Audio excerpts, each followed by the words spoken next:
I'm Marc Creager, President of the American Heart Association, and we're at ATVB PVD 2016 Scientific Sessions here in Nashville, Tennessee.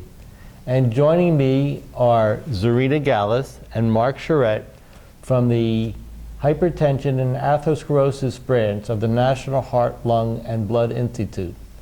And this afternoon, here at our meeting, they are leading a very special session entitled Innovation to Impact, Beginning the Process.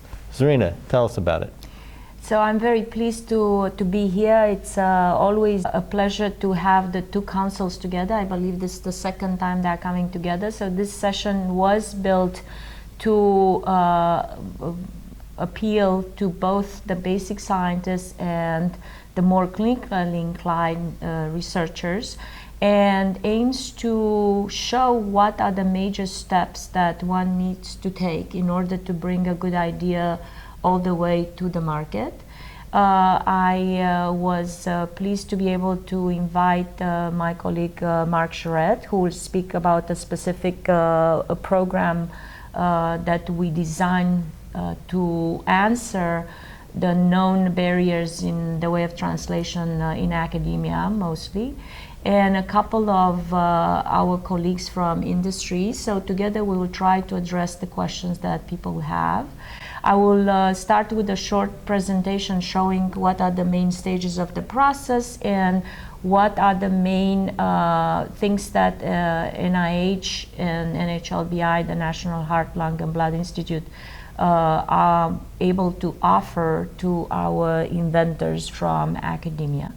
One of the programs that will be specifically addressed by my colleague Marc Charette will be the VITA program, in which we truly responded to the request from the community in the way of managing the ideas very lightly, so they could come up with proposals for the therapeutics, diagnostics, or devices, but we managed the process pretty tightly, so these are R&D contracts with go, no-go decision points. So I will ask Marc to say a few words about the VITA program, including what it means.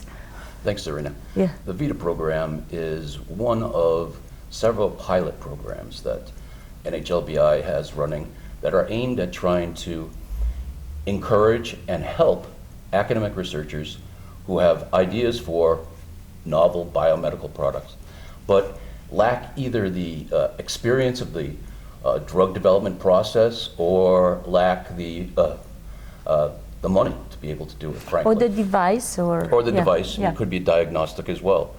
VITA, which stands for Vascular Interventions and Innovations and Therapeutic Advances program, seeks to provide funding, but it also provides an educational experience that helps these academic investigators through the drug development or device development or diagnostic development early stages of product work that has to get done prior to starting clinical trials. And that's often an area where academic investigators don't have either the financial resources or the educational background to know what types of experiments need to be done in order to get to that vital stage of starting a clinical trial. So importantly, the session tonight is really one that will educate those attendees about this program.